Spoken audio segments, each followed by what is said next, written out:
Before it became a whispered curse in the dark, before it turned into a crimson cocktail served in crystal glasses, Bloody Mary was once flesh and blood, a queen who ordered hundreds to be burned alive.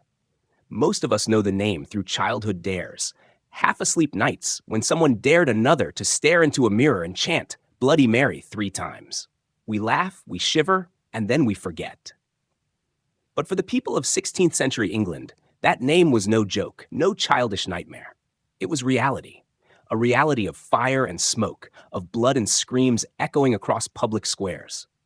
Mary Y. of England, the daughter of Henry VIII and Catherine of Aragon, remains one of history's most vilified figures. Painted in strokes so dark she almost feels mythical. She is not remembered as the abandoned daughter of a ruthless king, nor as a woman haunted by love and faith, but as a butcher, the bloody queen. And when her name is spoken, people don't think of her weeping alone in a silent chamber. They think of roaring pyres, of men and women bound in chains, pushed into the flames for daring to read the Bible in the wrong tongue. Yet, as always, history is never as simple as the legend. To speak of Mary is to speak of a broken England, an England where her father tore down the Catholic Church to build his own, where royal children grew up not only in silks, but in blood and betrayal, in the wreckage of divorces, executions, and dethronements. Mary was just one fragment of bone caught in the grinding machine of religion and politics. But when that fragment rose to power, when it turned and crushed others in its path, history found a new name for her: Bloody Mary. The great unanswered question remains: was Mary truly a monster, or was she herself a victim of an age far more brutal than we like to imagine? Protestant chroniclers magnified her cruelty, shaping her into the perfect shadow against which Elizabeth II, the Virgin Queen, could shine in glory. Perhaps, if we turn the pages carefully, we see not only bloodlust, but also tragedy. The scar of a child betrayed by her father, the sorrow of a wife abandoned by her husband, the loneliness of a queen who died clutching the dream of a child who never existed. And still, what the world remembers of her is fire, is blood. Is the blaze of funeral pyres lighting up the English skies during those few short years of her reign. That is why today we can raise a glass and call it a Bloody Mary, why we can whisper her name around a campfire, why we can summon her in a mirror just to frighten ourselves. But when we do, we awaken a collective memory. A memory of a queen who walked among the burning, convinced that those flames could purify the soul of an entire nation. This is not the story of a childish game. It is the story of one of the most hated and most misunderstood rulers in English history. This is the story of Mary I, Bloody Mary.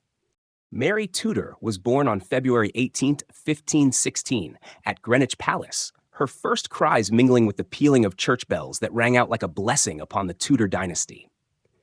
She was the daughter of Henry VIII and Catherine of Aragon, and from the moment she opened her eyes, Mary carried not just the fragile breath of a newborn, but the weight of an entire kingdom. For years, Henry and Catherine had endured heartbreak, miscarriages, stillbirths, infant sons who never lived to see their first year, each loss gnawing away at hope. And then came Mary, a living, breathing miracle. Her healthy cry was hailed as a sign that God had not abandoned England.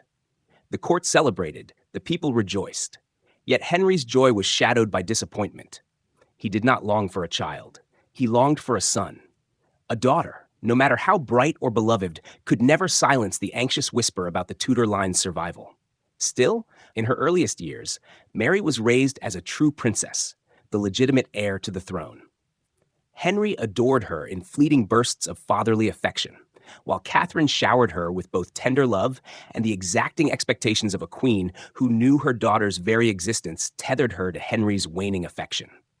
Mary grew up in a world of silk and song, trained on the clavichord, schooled in Latin, French, and Spanish.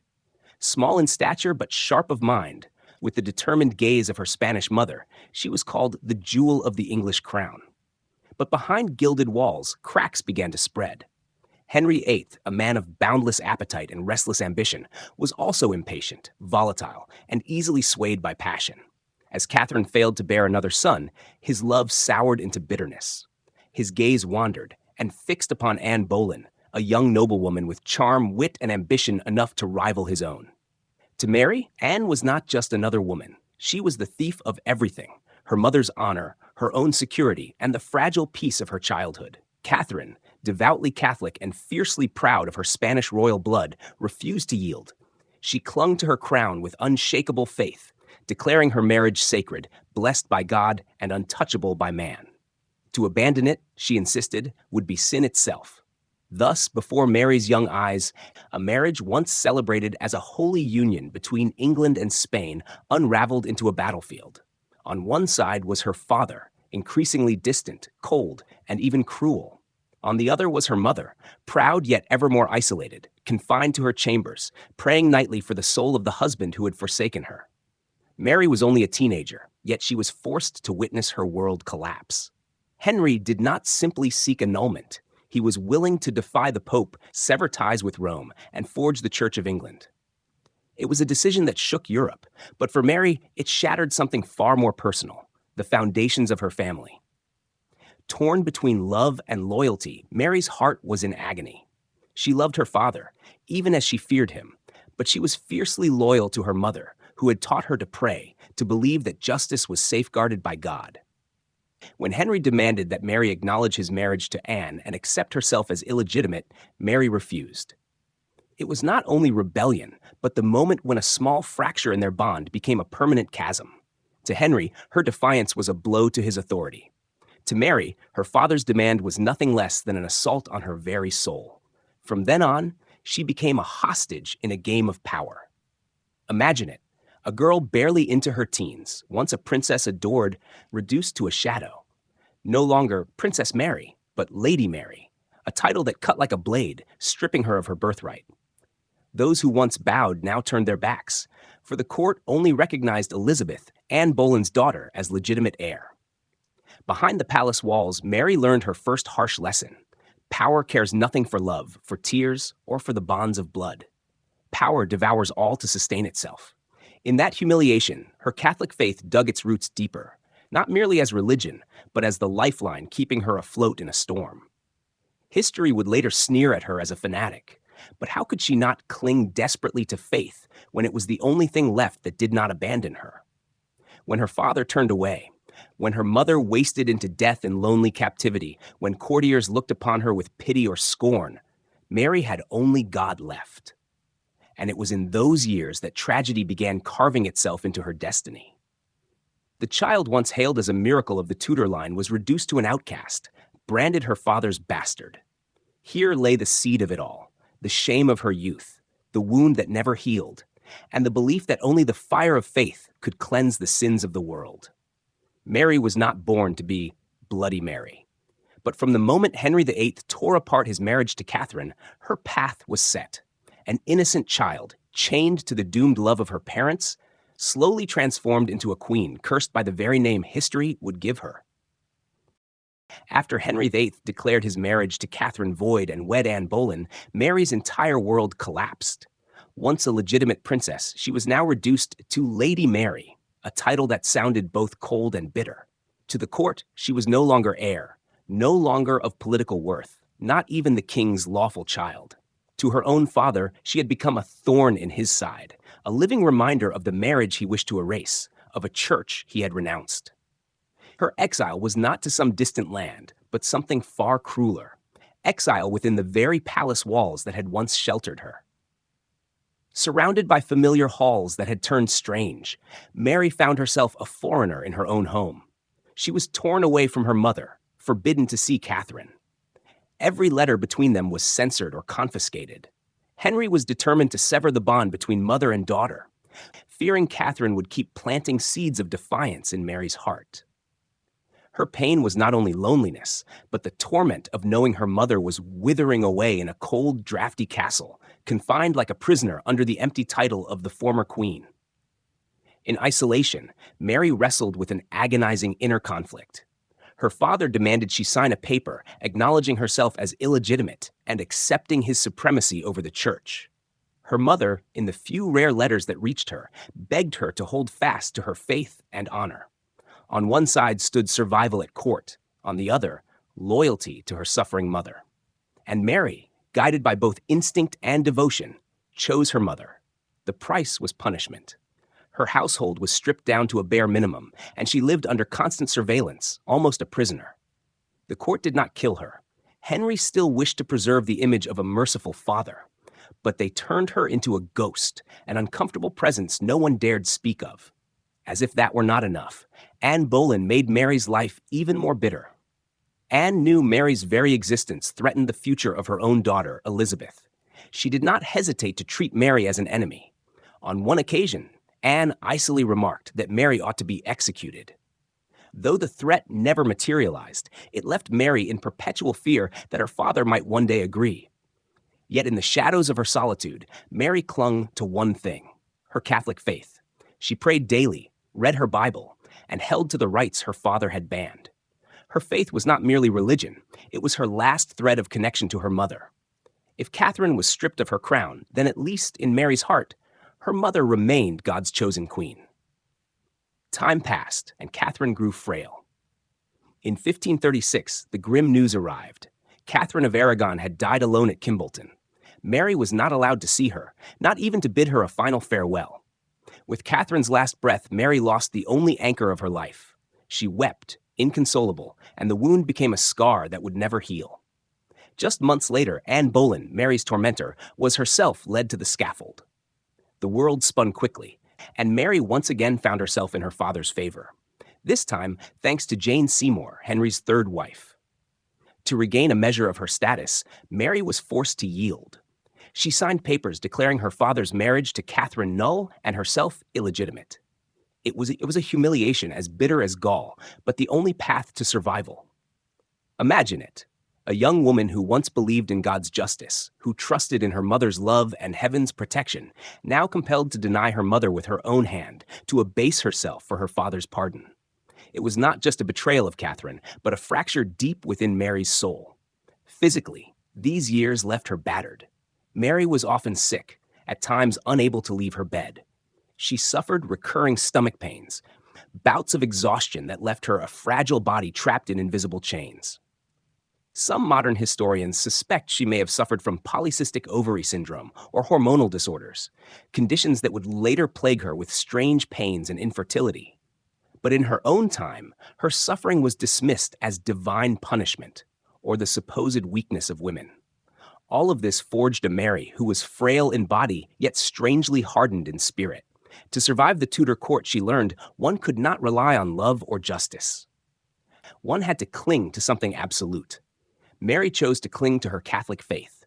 Years later, when she wore the crown, she would be remembered as a fanatic, as the queen who turned England into a pyre for her convictions. But if we look back at her youth, the roots are clear. It was not a choice, but a necessity. For Mary, faith was not merely religion. It was the family she had lost, the mother taken from her, the honor stripped away, the only solace when the world abandoned her. She grew up in the cold corridors of the palace, but never again truly belonged there. She was an exile in her own homeland, in her own blood. And out of that exile, a steel will began to take shape. Not the will to forgive, but the will to avenge. Not personal vengeance, but vengeance on behalf of God, of her mother, of everything stolen from her. What becomes of a child cast aside, forced to kneel, torn from her mother's arms? In Mary's case, the answer was this. She became a queen with a scarred heart, ready to turn a kingdom into fire, if that was what it took to reclaim the justice she believed had been denied her. When Henry VIII died in 1547, the English crown passed to his son with Jane Seymour, Edward VI, a boy of only 9. Frail, sickly, yet hailed as the living embodiment of England's Protestant future. With Edward too young to rule, power slipped into the hands of ambitious regents, Protestant nobles eager to push the Reformation further than Henry had ever dared. For Mary, this meant one thing. She, a devout Catholic, became a thorn in the side of the new regime. Mary seemed accustomed to the shadows, to the bitter silence of a woman exiled within her own homeland. Yet her claim to the throne remained intact, written clearly into Henry's will. Once branded a bastard, she had clawed back a measure of legitimacy after years of humiliation and forced submission. That made her dangerous, a rallying point for anyone willing to challenge the government. As Edward grew older, he threw himself more fiercely into enforcing Protestantism. Catholic churches were dismantled, their rituals abolished, crucifixes and statues cast aside, priests ordered to abandon the old laws of Rome. To Mary, this was not merely heresy, but a personal assault, an attack on her mother's soul, on the painful memories to which she clung. She stubbornly kept Catholic rites in her household, ignoring warnings. Time and again, the regent sent envoys demanding she attend Protestant services. Time and again, she refused. On one occasion, she declared openly before the court, "My soul belongs to the Catholic Church, and I will not betray that faith." Her defiance inspired Catholics, but alarmed the government. In a kingdom already divided, Mary suddenly became a banner for dissent. She did not need to call for revolt. Her very existence, her silent defiance, was itself an act of rebellion. Then fate struck. In 1553, Edward VI died at just 15. His death was not a shock. He had been sickly since childhood, a flickering candle against the wind. What shocked the realm was the plot that followed. Before dying, Edward left a will naming his successor. Not Mary, not Elizabeth, but Lady Jane Grey, a young Protestant girl of unassuming nature and no real ambition. Yet behind Jane stood a powerful cabal of nobles, led by John Dudley, Duke of Northumberland, who meant to use her as their puppet. Lady Jane Grey was crowned queen, though the people hesitated. 9 days later, she earned her tragic epithet, the 9 Days Queen. For Mary, daughter of Henry VIII, had struck back. She was no longer the imprisoned girl, no longer the bastard child forced to sign away her dignity in tears. She was now the living embodiment of Tudor blood, the last hope of Catholicism, the rightful heir. In a bold move, she wrote to towns and nobles, demanding their loyalty. To her surprise, the people answered. It was one of history's rare mercies for Mary. The English, weary of courtly intrigues and unmoved by the meek Jane, flocked to her side. Thousands rallied under Mary's banner, armed with horses, weapons, and flags. To them, she was the rightful princess, the true-born daughter of a mighty king. As her supporters marched toward London, Jane's regime collapsed like sandcastles before the tide. Soldiers deserted her, nobles defected, and John Dudley was seized. Jane, who had never truly sought the throne, was dragged from the palace and imprisoned in the Tower of London, awaiting her fate. On October 1st, 1553, Mary Tudor entered Westminster Abbey to thunderous cheers. She was crowned with gold, robed in royal garments, anointed with holy oil. The crowd erupted in joy. Many believed this new reign would bring peace, justice, and an end to years of chaos. Picture it, a woman once branded a bastard, once living in silence and humiliation, once forced to kneel in tears and sign away her legitimacy, now exalted by the entire realm. In that moment, Mary may have truly believed that God had restored justice, but it was here that the tragedy began. Mary was not just a queen, she saw herself as God's chosen instrument to restore Catholicism in England. To her, the crown was not merely political power, but a sacred mission. The crowds who hailed her had no idea they were also welcoming a dangerous dream, the dream of turning England back into the hands of Rome. In the short years that followed, Mary would pursue that dream with blood, with fire, with merciless conviction. And the name Bloody Mary would be forged, not from folklore or children's games, but from the ashes of bodies burning on English streets. Mary Tudor's road to the throne was a resounding triumph, but it was also the first step into an abyss that neither she nor England would ever forget. When Mary placed the crown upon her head in the summer of 1553, she was not only carrying the weight of gold, pearls, and precious metals. She bore something heavier still, a great stone called religion. Across England, crosses had been torn down from church walls, altars smashed to rubble, and statues of saints dragged through the streets like common criminals. That was the legacy of her father, Henry VIII, and her brother, Edward VI. Two kings who had flung England into the tempest of religious reform, transforming a devoutly Catholic nation into something suspended, wavering uneasily between Catholicism and Protestantism. And now Mary, the daughter of a discarded wife, once dismissed as a useless royal, rose up like a crimson banner against the rising tide of Protestantism. For Mary, the crown was not only power, it was vengeance. In her heart, the pain of a child cast aside by her father, of a young woman forced to declare herself illegitimate, had hardened and fused with her faith into something immovable, unyielding. She believed with utter certainty, to save the souls of the English, to atone for years of heresy and reform, England must return to the Roman faith. not for politics, not for power, but for the eternal salvation of an entire nation. And that was the most dangerous conviction of all, the conviction of someone who believed she was doing God's work. From the earliest days of her reign, Mary showed a chilling resolve. Churches were ordered to rebuild their altars, the Catholic Mass restored, and Catholic priests reinstated. For those Catholics who had survived years of persecution, it was nothing short of a miracle, like rain falling upon parched earth. But for those who had grown used to the English Bible, to worship stripped of images, to the belief that each soul might reach God without a pope in Rome, it was a dark cloud rolling in. Fear began to seep through the streets of London. Mary knew ritual alone was not enough.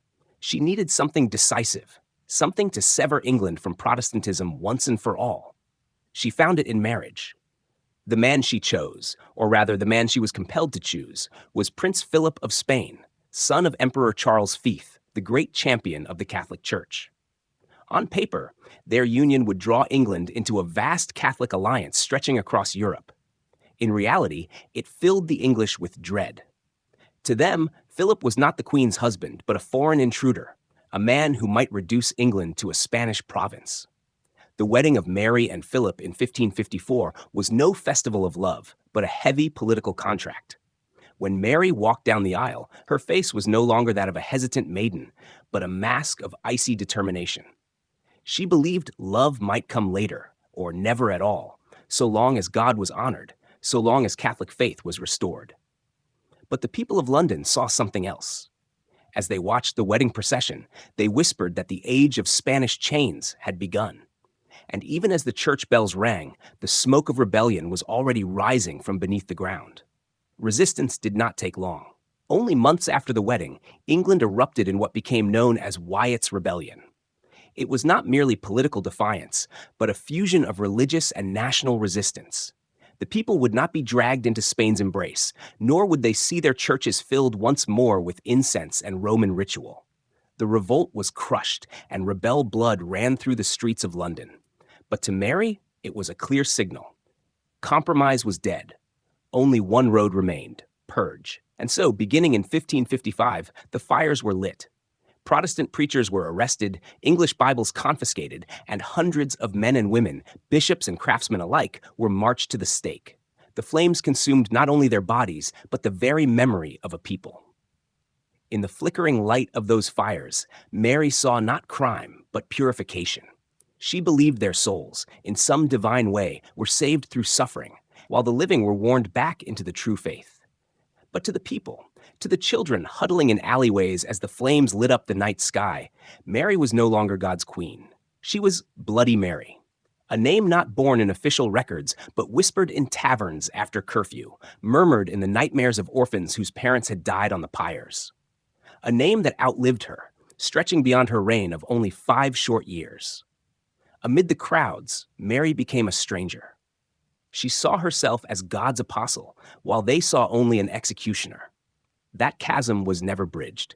And in that loneliness, Mary kept praying, kept believing she was right, even as the shadows lengthened and the ashes thickened around her throne.